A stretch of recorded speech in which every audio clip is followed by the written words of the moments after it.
Hello, everyone. I am Aiden the Sage, and I'm a teacher in residence here at Slide Ranch.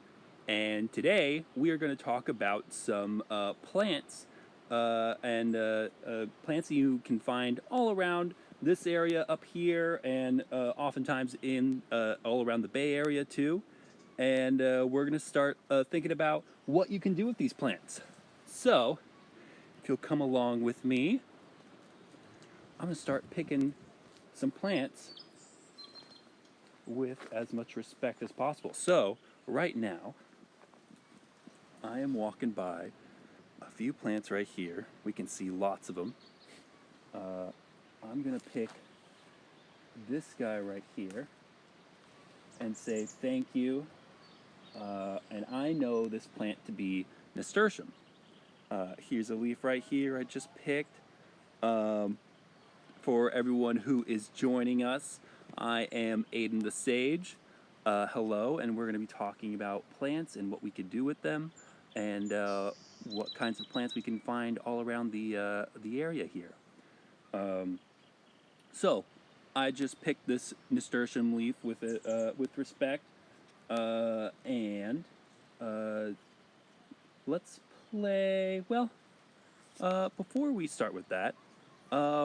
Does anyone know plants around this area? Can anyone name any plants that we can find here in the Bay Area? We can start thinking about that. So there's a few around here, and actually a few of them are edible, and a few of them are poisonous, and a few of them are kind of in between, or maybe have some other uses. So, I was just saying I picked some nasturtium right here, and actually, as I was talking to you all, I let my hand drop, and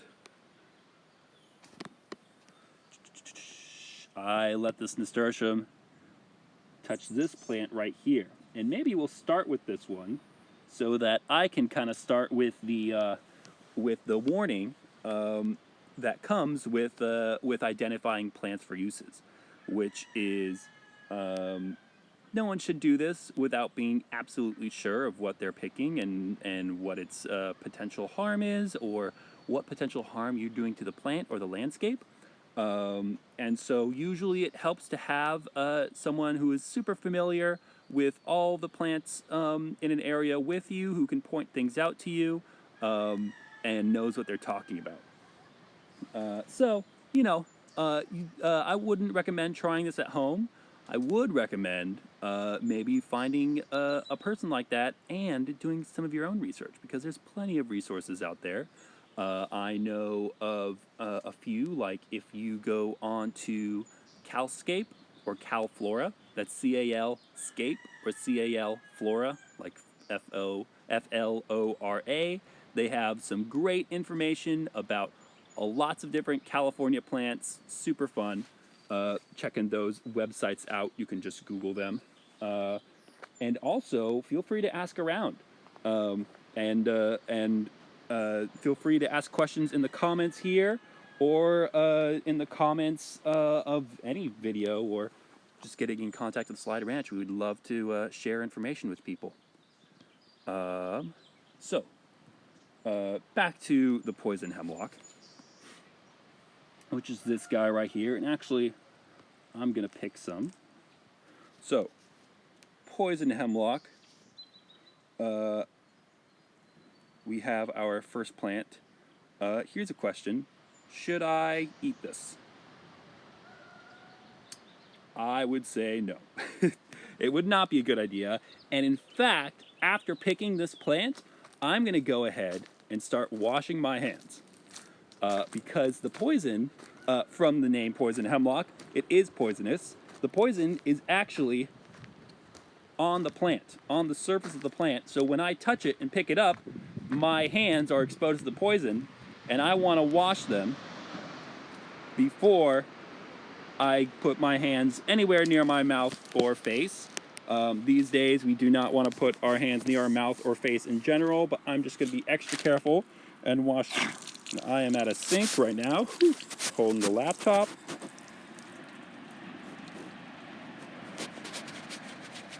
Ooh.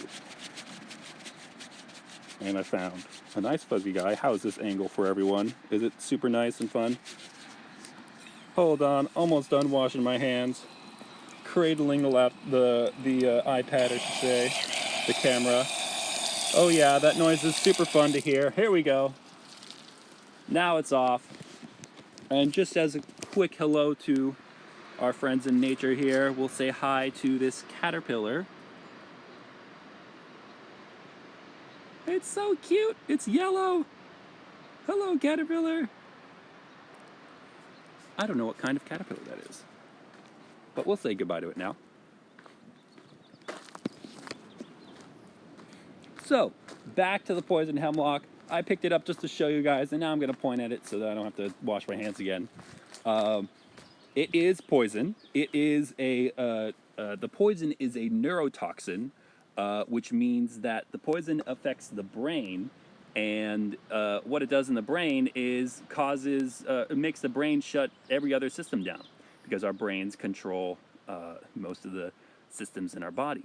So the first symptom I have heard from our garden manager, who is very knowledgeable on these things, is you start having trouble with breathing, and that's kind of the last symptom too, because if you have enough of it, it will start shutting your systems down.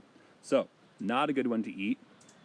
Always remember, there are plenty of harmful plants in nature, and not knowing exactly which one is which is, if you don't really know, then it's probably not a good idea to go picking. Also, like, even if you know a edible plant, and you know for sure it's an edible plant, but you don't know the plants around it, remember that the poison hemlock has the poison on the outside of its leaves. So if it touches an edible plant, or is just rubbing up against it a lot, or another example is poison oak rubbing up against an edible plant a lot, you'll still get that poison inside of you.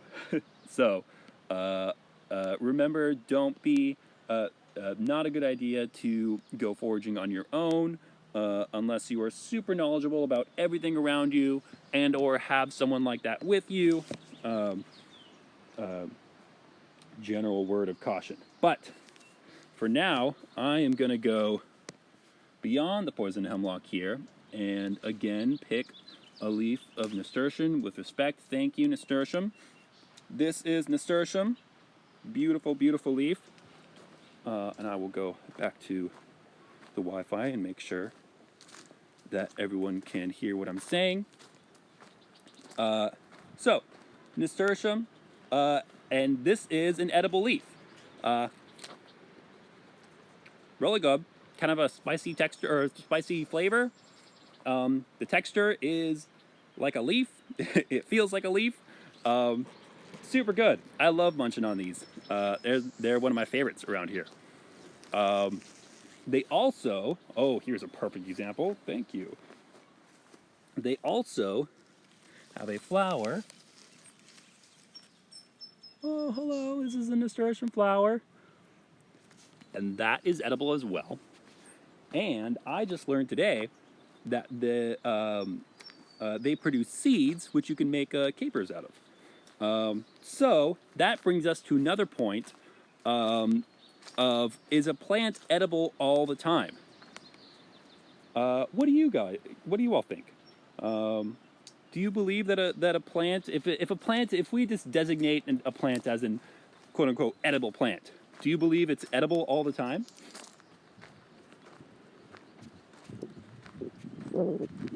And by all the time, I'll specify and say, do you believe it's edible year round, at all times of the year?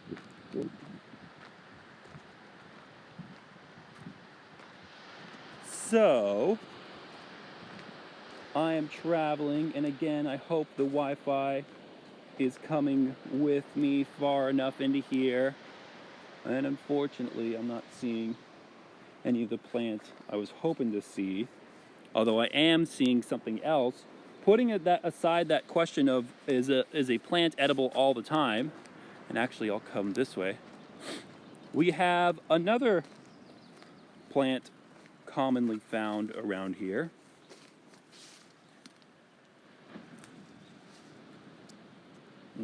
That's kind of dying, so it's not a good one.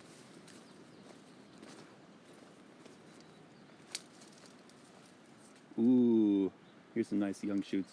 Thank you very much. We have another plant. I have a teeny tiny little new growth of it that I picked. It looks like I picked off a really big, nice stock of it. So the new, don't feel too bad about the new growth I picked, but I will say thank you very much because it has lots of roots to produce more. But it is this guy right here. I'll move back, and you can actually see all of that. It's all of the dry woody stuff and the little kind of fan-shaped green leaves coming off of that dry woody stuff too. So this is called fennel. It tastes so good. Kind of tastes like licorice. Smells like licorice too. Very tasty. Oh, and yeah, you don't generally want to eat a lot of fennel. It's usually used for spice in salads and things like that. So we talked about fennel, and coming back to are plants edible all the time? Unfortunately, I did not find the example I thought about finding, which was blackberry, which we have all over the place in California and especially in the Bay Area. But unfortunately, do not find in this immediate area where the Wi-Fi is good enough for this video. But I do have a prepared specimen of this. Let's check it out. I picked it before. I said thank you.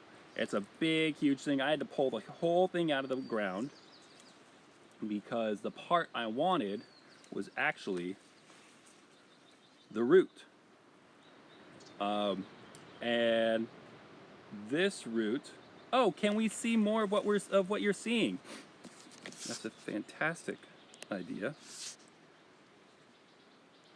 Let me just show the area around here.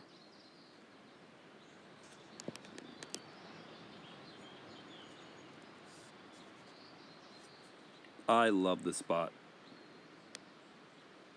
It is so pretty. Here's our wonderful little campfire circle and our structure. That was called something and I can't remember what it's called. And here's our pretty little bridge that goes across to our yurt. So, back on this plant I found though, and this plant I found all over the place. I will go over and show you all how numerous it is in just a second.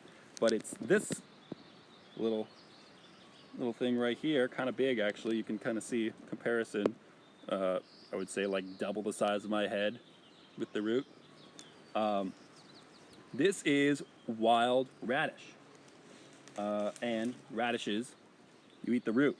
Now, this root doesn't look much like a radish that you might be, familiar with in like cartoons or something like that. But if you were to bite it, which I did earlier, you would know it's a radish. The other thing about this wild radish, which is getting back to the question of are plants edible, or are all edible plants edible for all times of the year? This radish is actually, the root gets a lot woodier once it starts flowering, because it's stored enough energy, it starts putting a lot more energy towards flowering, and it's in a vulnerable time, and it's in the middle of spring, so it has a lot of more access to energy, and so for lots of reasons the root gets a lot woodier as it starts flowering, which makes it, not as edible. It's not super fun to eat wood. So, so I took a quick bite of this. I could actually already start feeling and tasting the wood. Luckily, it was not, it was not too woody for me to have. But this is an example of a plant that is edible some times of the year, but not all times of the year. Whereas the nasturtium, as we talked about earlier, and again, I will show you all the nasturtium we have here. Let's turn the camera around. Right, all of those big circular kind of circular fan-shaped leaves are nasturtium, with our nice friend, the poison hemlock, right in the middle there. So another reminder to not try this at home if you are not an expert without an expert. And here's more nasturtium on the other side. So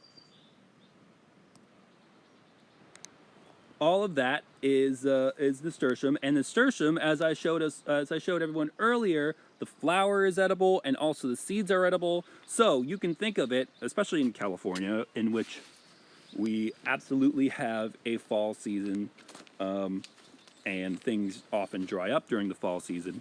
But the little inside joke among many people is, in California and the coastal parts of California, you generally just have winter, spring, and summer. So during winter, there's a nice big green leaf that you can eat. In spring, it starts to flower, and the flower is delicious. And summer is a seed, and the seed is generally, sticking around for all of summer as it dries up and waits for another rain. And so during fall as well. So all of those are edible. And so nasturtium is edible almost all year round. Whereas the wild radish the root is edible up until it starts flowering, and at which point it becomes woody. Can anyone else think of any other plants that are edible for some of the year, but not all of the year?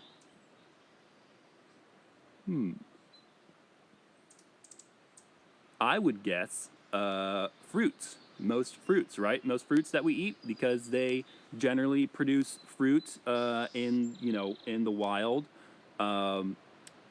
during the best time to produce fruit. That would probably be a little after spring, after they've flowered, or for some plants it's in different times of the years, but but for many or most, they start fruiting after they've flowered in spring. So I would say, most to all fruits are edible for some time of the year because you can eat the fruit, but other times of the year, the leaves, the stems, or the roots are not edible, and so not edible for all of the year. I'm gonna go closer to the Wi-Fi hotspot just to make sure that everyone can understand me. And also, I'm going to get closer. And again, I'll show everyone around here.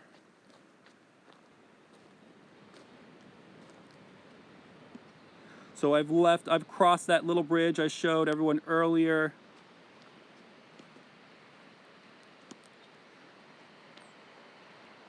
And now I'm right by the trail that goes down to the tide pools, by our beautiful arch there. And actually, all of these white, purpley flowers that you see over here, so beautiful, love it, are all wild radish. And you know what? Actually, I'll just stick on those for a while. So these are all wild radish. Such beautiful flowers.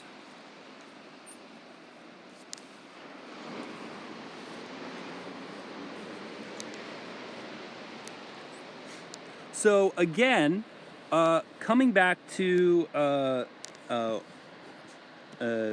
what we can do at home. Obviously, we're all staying home to stay safe right now, and even if we could go outside, we would not want to forage without an expert around us or being an expert ourselves.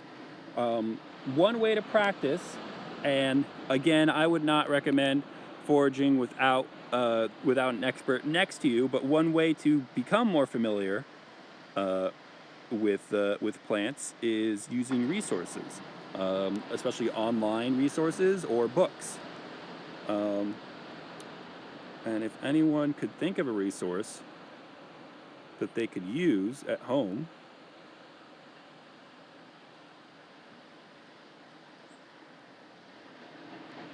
so I mentioned near the beginning of this video, Calflora and Calscape. Calflora, Calflora, and Calscape, Calscape. And you can just Google those words, and they will bring you to websites that. And those websites are great resources on plants in California. You could also just Google the names of plants that you know of in California, and Google will help to some extent. But always be wary of things you find on the internet. And make sure your sources are reputable. Also, and just giving some more time for people to take in this beautiful view, because it is so nice.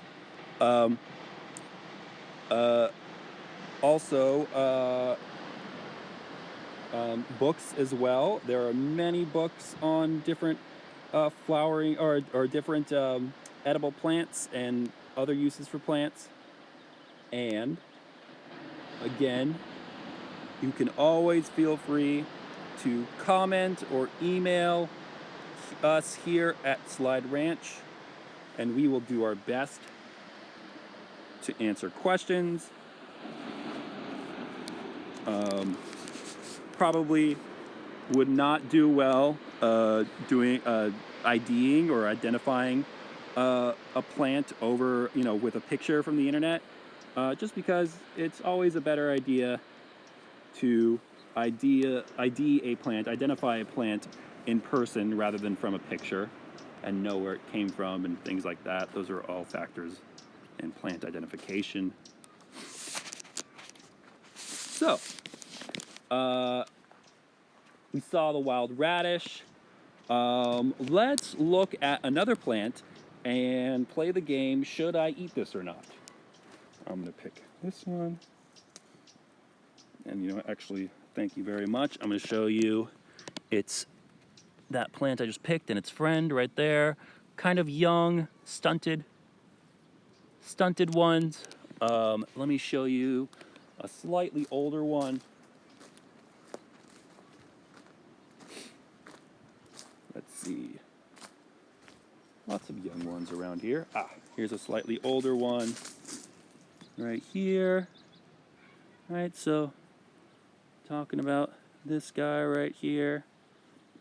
And I, with a lot of respect and appreciation, have picked one.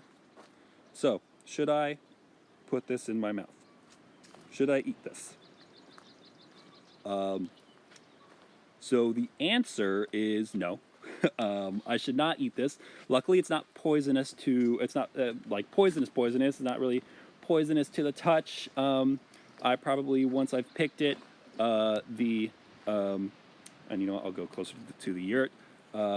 The wet part, I probably want to not, get in my mouth, because it actually has little bits of silica, otherwise known as, kind of glass in it. And so all those little bits of silica, not good for you. Can do a lot of damage to your body on the way down. But it's very cool. It has a lot of uses. At some point, I can show, but Maybe not today because I'm kind of sticking to this Wi-Fi hotspot right here so everyone can see me. But at some point, I can show you the male stalks produce a kind of powder when you shake them that turns like a robin's egg blue color when you shake them on a piece of paper. So very pretty. So we've talked about horsetail, and that was the name of that plant, horsetail or equisetum. I know someone answered that. Oh yes, Mel answered that. Horsetail. We talked about fennel here, which is delicious. I love it. We talked about our wild radishes, and I'll go back to our lovely spot over here because I think it's right next to the Wi-Fi hotspot, and it's such a beautiful view. We talked about our wild radishes that we can see here. We talked about blackberry, which we can find all over the place. But is only edible. Only the berries are edible. I know that the roots of blackberry can be used for other things, but only prepared in special ways.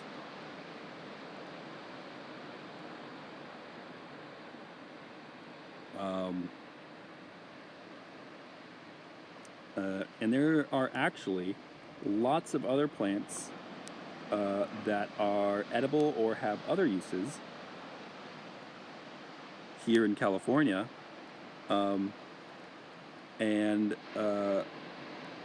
If you are so inclined, feel free to comment a plant that you know about here in California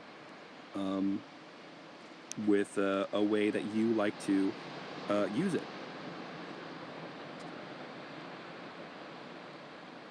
And thank you everyone for joining us. We are a small nonprofit and really depend on the support from people just like you all over the place. So we appreciate support in any way you feel you can give it, including a comment or a question. We would love answering your questions and hearing what you have to say, and hearing your answers to our questions. So thank you again, and I hope everyone has a wonderful day.